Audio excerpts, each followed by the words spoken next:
Alright guys, so you watched the previous video, first boxing gear to buy, my boxing gear buying guide, and you wondered yourselves, alright, I've got the bare essentials, but what I need, what's next? Well, in this video, I'm going to go through the next 4 items I would recommend investing some money into. So these are going to be items that you go for a bit more of a premium range, something that's an upgrade from what you've already got. This is for when you start doing a bit more sparring, you're going a good few times a week now, you're taking it a bit more serious, maybe looking at a fight in the future, and you're wondering, where should I put my money? What's my best options? So let's crack on and get straight into it. At number one on the list, I have a nice pair of sparring gloves. So when it comes to gloves, you kind of got two ways you can go down for spending money. One is on your training gloves, and yeah, I 100% get it, spending money on training gloves. You know, you use them almost every day on the heavy bag, double M bag, in your drills, or your coach, on your mitts, all things like that. However, because you use them so much, I find that they just don't last as long. I tend to go through a pair of training gloves almost kind of like once every year if I'm taking it properly. It can be a bit early if you buy a cheaper pair of gloves. However, it doesn't matter whether you buy premium or cheap with those. If you buy more expensive training gloves, I find usually the pattern's a bit more higher quality, but it also doesn't last as long as your standard pairs. So there's a bit of waiver in that, so that's where I like to go straight in deep with sparring gloves. When it comes to sparring, do you know what I mean? You're punching other people in the face, so I think it's worth having a nice pair of gloves that provide good protection for you, your sparring partner, and just have something that fits well, feels good, you feel confident wearing, and just allows you to be yourself in the ring. I think that's massively important. There's also some key features when it comes to sparring gloves that I like that help you in that situation. So the first one is the closure type. So whether you go for lace-up sparring gloves or velcro sparring gloves, whichever way you go, the the the systems that they use are usually much more streamlined, much more cleaner, and they just have less things hanging around on them, which means you're not going to catch your sparring partners with loose Velcro. You're not going to catch them with the laces flying around. A lace to the face kills if you ever had one before. If they get caught pointing you, it's not enjoyable. And also Velcro straps get caught on the edge by the hard side of the Velcro strap. Proper rips your skin, feels like a burn. So when you buy your sparring gloves, you'll probably notice that if they're Velcro, they sit usually below the surface level of the cuff on the glove. The idea in that is so that when you throw punches, if you miss and it goes to scrape on the outside of the glove, there's nothing protruding out which you catch your sparring partner, especially on a head guard or something. If you catch on a protrusion, you could pull the head guard around a bit. They're much more streamlined, and also same again with lace-up gloves. They usually have more grooves in them, so that when you tie your gloves up, they sit within the cuff of the glove. And then if you wear lace-up gloves, I always recommend, if you can, put a bit of tape around them, just stops laces from flying around as much as well. But not only with the closure systems, you also find the foam is more balanced around the glove compared to a training glove. While spiral gloves, you'll find more padding also on the forehand of the glove, which is to help you catch in your punches. Also, if you're covered up and you're taking punches and they're hard punches, that bit of cushion on the inside is going to help protect your face a little bit. And then coming around the glove, you'll find, just because they're heavier gloves in general also, there's more padding all the way around the glove, and padding's usually a little bit softer for sparring gloves, and that again is just to A, protect your hands, and B, stops you landing hard punches on your opponent. I mean, you can still land a good solid punch with them, and if you've been hit, whether they're 16 ounces or 12 ounces, you know when you've been caught and you're going to feel it. But that extra bit of cushioning just, it prevents the likelihood of cuts, major bruising, things like that. So a nice decent pair of sparring gloves, good for you and your partners. Good partners. Also, they look, like I said at the start, they'll last a lot longer. It's just general how it works really. You spar a lot less than you are on a heavy bag and with your coach on the mitts, so they just last that longer time. So say you lay down £150 for a pair of sparring gloves, they can last you up to like 3 years almost sometimes. Whereas your training gloves, like I said at the start, a year and you're done. So if you invest heavy in your training gloves, at the end of that year, you're probably going to be having to reinvest that money again. Whereas if you get your sparring gloves done, say 2 years and they're still in good shape, then you can think, well, I've saved up money, I could buy a new pair of sparring gloves, but these are still in good shape, I've taken care of them. I can now actually invest in some training gloves, and then in a couple of years, I can replace my sparring gloves. And I think that system just works out a little bit better than constantly having to buy new training gloves, in my opinion anyway.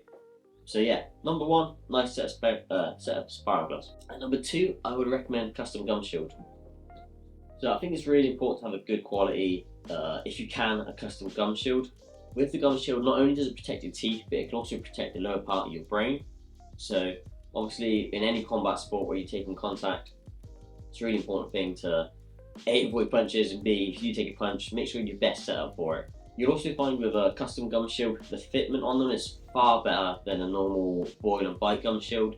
They have, obviously they're custom made for your mouth, so from start to finish they're made to fit your mouth, and you'll find that shop bought gum shields are generally all roughly the same size, whereas people really aren't all roughly the same size, especially mouths can be so different. So if you're going in, and for me especially as well, being a smaller fighter, about 60 kilos, if I'm going to buy a shot gum shield, it's quite a big piece to put in your mouth. Do you know what I mean? Whereas some of the big guys, maybe it's not as much of an issue, but having that custom gum shield, you find that when you're bouncing around, you're moving, there's no point where you have to bite it back in again, which I found quite a lot of the shot brought ones. So if you take a hard shot and you get caught unaware of a shot, like a really good shot, and you find it just comes out a bit loose, you kind of like having to want to stop a little bit, like hold on, like I've got to get my gum shield back in, which is a pain in the ass for everyone really. Like if your opponent's trying a combination and they want to double back in on it, and you're like, hold on, it's just really frustrating. It breaks up the whole sparring session. So having a custom gum shield that fits perfectly within your mouth is it's just great. It makes it much more comfortable for you, especially if you're sparring. If you're new to sparring, being comfortable in that ring is a big step to get over. So having a custom gum shield, I think, is a big piece in that. In terms of giving you confidence, where it's not going to fall out, you know you've got good protection, and it helps you breathe as well. Obviously, because the size is perfectly fit for you, and you find there's more molding around them, around the top, so they fit in, and your tongue just feels much more comfortable in them. It allows you to breathe out your punches and just control your breathing far better than it does with a shot brought gum shield, in my opinion. So yeah, nice quick one for number two, custom gum shield. At number three on the list, we have a nice pair of punch mitts. So I know it's not a piece of gear that you're necessarily going to be using when you're sparring and things like that, but when you're training, if you train in like a competitive class or a men's class, you'll find you're usually stuck at the end of the day. It's just later on in the day, and usually by then you've had like the kids classes before you. Sometimes they have a ladies class before you, and then you've got like the middle-aged kids before you. And by the time you get to use those mitts, at that point in the day, they're cold, they're sweaty, they stink, and it's just nice to have your own mitts. You also find that when gyms buy mitts, they buy them in bulks. They'll buy like 10, 15 pairs at a time, so they're just not that nice quality, because I mean most gyms can't afford to spend that sort of money on punch mitts. So you find they're almost like just a flat, hard piece of foam that don't stay in your hand very well. You can't catch punches on them very well. They've got no curve to them. So in terms of like just being able to train, so yeah, having a nice pair of mitts is great. They also give you the option to train wherever you want. If you've got a partner with you, you can whack them on, get a few rounds in. Also, when you're buying your punch mitts, shop around a little bit, have a look what's going to work for you, because I find a lot of the slip-on gloves are much tighter, so they're more of a coach-based glove, I would call them. Because once you got hand wraps on and you're swapping back and forth and they're getting a bit more sweaty, they can be really tough to put on, like the rival mitts I've reviewed before. So I would definitely recommend going for a bit pair of mitts that have adjustable straps on the back. They can be a bit fiddly to put on, but if you've got a partner with you, you can just like quickly put my strap on before you just tighten my strap up before you put the gloves on, which can just leave some better fitment as well. And also you can choose a style that likes you. So there's loads of different styles of mitts. You can get, like I did with the rival ones, I quite like the small round ones with curve on them. But you could also go for an air mitt, which I know are quite popular now. Or you could go for like the classic teardrop shape, which have much more support down to the wrist as well. If you've got someone who throws punches quite low on the mitt, a pair of those will give you much more support down to the wrist. But yeah, have a little shop around, see if your coach has got a few different pairs of mitts you can just try on. And a decent pair of mitts, yeah, I think it's a great option, to be honest, especially if you're trying to get more training in. You can kind of do it as and where you want, as long as you've got someone with you. So that's my number three, a nice pair of punch mitts.